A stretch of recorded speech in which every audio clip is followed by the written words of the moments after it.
Alors les conséquences de ce rapprochement, de cette normalisation en route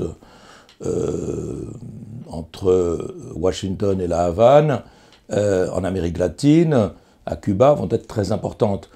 Bien sûr, il faut bien comprendre que la normalisation diplomatique ne suppose pas la levée de l'embargo. La normalisation diplomatique est une décision que peut prendre le président des États-Unis, que prend et qu'a pris en fait le président Barack Obama, mais la levée de l'embargo, qui est une loi, l'embargo cubain est une loi américaine, ne peut être levée que par le Congrès américain, qui devrait voter le même texte au Sénat et à la Chambre des représentants. Donc c'est extrêmement difficile. Alors bien sûr, ça crée une atmosphère différente, et déjà il y a des décisions qui ont été prises, mais disons qu'il faut, quand on parle de conséquences, il faut bien comprendre que pour l'instant, ce n'est pas la levée du blocus, et tout ne va pas être permis entre les États-Unis et Cuba. Ce n'est pas une normalisation normale, si l'on peut s'exprimer ainsi. Mais la conséquence va bien au-delà. Pour Cuba, bien entendu, il s'agit de quoi? Pour Cuba, qui est un pays qui successivement a dû, en raison de l'histoire, dépendre d'une puissance étrangère. Par exemple, pendant 2 siècles, ou presque 3 siècles, elle a dépendu de l'Espagne, dont c'était une colonie, jusqu'à pratiquement le début du XXe siècle. Ensuite, pendant plus d'un demi-siècle, la moitié du XXe siècle, elle a dépendu des États-Unis.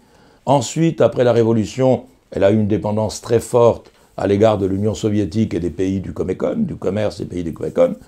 Et donc, Cuba ne veut plus dépendre d'un seul pays et par conséquent souhaite diversifier ses relations. Et les États-Unis, bien entendu, sont un partenaire important.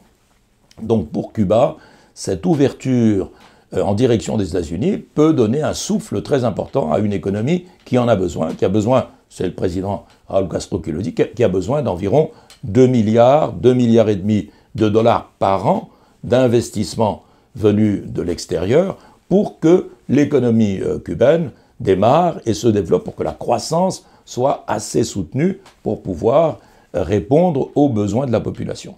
Donc les conséquences aussi peuvent être politiques. Est-ce qu'il y aura des changements politiques plus tard? Pour l'instant, évidemment, ce n'est pas considéré, mais une ouverture de ce type, l'arrivée par exemple de 3 millions de touristes américains qui viendraient s'ajouter aux 3 millions de touristes européens, canadiens qui déjà visitent Cuba, aura des conséquences sociologiques très importantes et par conséquent probablement politiques. Il y a aussi des conséquences dans le reste de l'Amérique latine. C'est clair que, par exemple, le 15 avril prochain, il y a un sommet très important qui va avoir lieu à Panama. Et ce sommet, c'est le sommet des Amériques que les États-Unis en particulier préparent et organisent régulièrement.